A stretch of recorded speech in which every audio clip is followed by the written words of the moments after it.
Welcome to the University of Suffolk Business Engagement Podcast. Today I have Cindy Cassidy talking about the new top-up CPD course.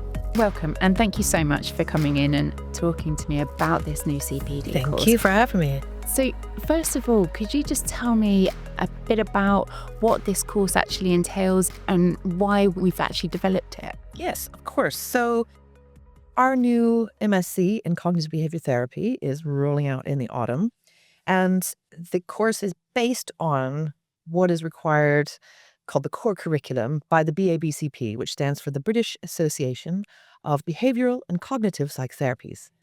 This is a bit of a mouthful. It is. It's hard to say. I got it You right. need to take a deep breath in before you actually say it. Indeed. So they have what is called minimum training standards. Our course is based around that. One of the requirements in order to become accredited with the BABCP is to either come from what they call a core profession before your CBT training, or to have completed something called a knowledge, skills, and attitudes portfolio. Right. So I won't go into the list of what they consider a core profession. That can be found on their website, and you'd all die of boredom because it's a long list. But it's things like mental health nursing, forensic psychologist, counselling psychologist, those kinds of things.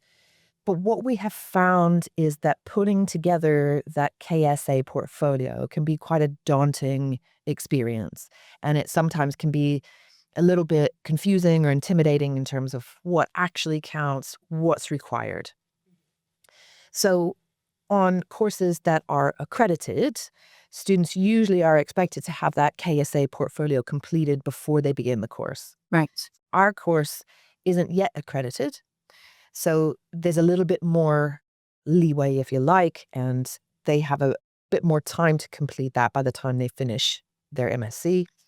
But we've set this course up so that anyone who's training as a CBT therapist can have access to it, to provide that bit of hand-holding, if you like, through that process of putting together the 14 criteria that are needed for that portfolio. If somebody is wanting to do their master's in the Cognitive Behavioural Therapy course that we're currently doing at the moment, this is their starting point to be able to do that. So how long does the course actually take to complete? Yeah, good question. That's probably the first one anybody is asking, right? So it's a self-paced course. It's entirely online. As soon as you kind of have access to it, you have access to all of the content, and there is nothing that you have to produce as part of the course. So really it is set up to meet each of the 14 criteria that are needed for the portfolio, and it's self-paced. You start wherever you like. There's some information. There is curated content that goes along with each one. So there's suggested readings that can help you meet those criteria, and then a bit of guidance on how you might write your self-statements, how you might seek your referee statements, that kind of thing. So the main idea was that we were trying to plug a gap, if you like, in this kind of overwhelming sense of how on earth do I complete this portfolio when I've got all this other stuff to do. So what we've tried to do is to create kind of a step-by-step process, if you like, to completing this portfolio. So it's kind of self-disciplined, Yep. but having a handheld at the same time. So as you say, just to show you exactly what needs to be done. So you say it's going to be delivered online. So is it solely online? Is there any point where it is face-to-face, or do people get to interact, obviously, with the course leads? So the course itself is entirely online, but what you do get when you purchase the course is a one-on-one session with either myself or Professor Sarah Corey in case you have any questions. So what I usually say to my students now is go away, do your research, work your way through those criteria, find out where there are gaps, and come with a list of questions when we have our one-on-one sessions so that time is used wisely. Because otherwise, we answer a lot of the questions that I've got over the years already in the course.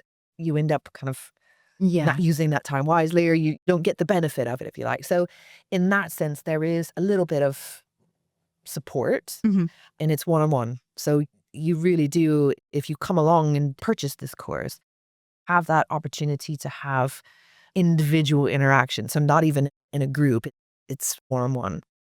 And how long would that session be? An hour. An hour. Yep. Okay. And is that delivered in person or Teams? Usually it will be on Teams. Can be in person, but I'm imagining if we have people who are kind of joining us from far and wide, Teams is probably more convenient, but it's flexible. Does it bear any credits at all? No credits. It is purely a supportive CPD to enable people to access information about how to put this portfolio together in a much easier way, I guess. So it's down to them to be able to have that portfolio and for them to submit it. And then how then do they find out if they've been accepted and they've completed everything that needs to So complete the KSA portfolio is part of their BABCP application. So if they're not from a core profession, they will submit their BABCP application as well as the KSA portfolio. So it is entirely up to the BABCP. Right? The course is based completely on the guidelines for what is required from the BABCP. So we've tried to be as kind of word for word, if you like, as close as possible, so that there's no gaps. Yeah, fabulous. Who is this course aimed at? Yes. Okay, so this course is aimed at anyone who is wanting to train as a CBT therapist but doesn't have what the BABCP consider a core profession. And again, I won't go into the list because it's quite long, but that can be found on the BABCP website. And ideally, we're aiming to help prospective students build their confidence in creating the portfolio, which includes collating and gathering the evidence of their experience, and then also to prepare the strong self-statements that are needed in order to meet those criteria. So if anybody is interested in enrolling onto this course, they can go onto our website, which is www.uos.ac.uk. And it's under our business page on CPD courses. So if anybody is interested and they want to learn more, then if you go onto that page, you can click onto that and then you can actually register. So Cindy, thank you ever so much for joining us. That was a really insightful look into what this course is, why somebody would need it, and then how their career can progress from actually having this course. Thank you. Thanks for having me. Thank you for listening, and we'll see you next time at the University of Suffolk Business Engagement Podcast.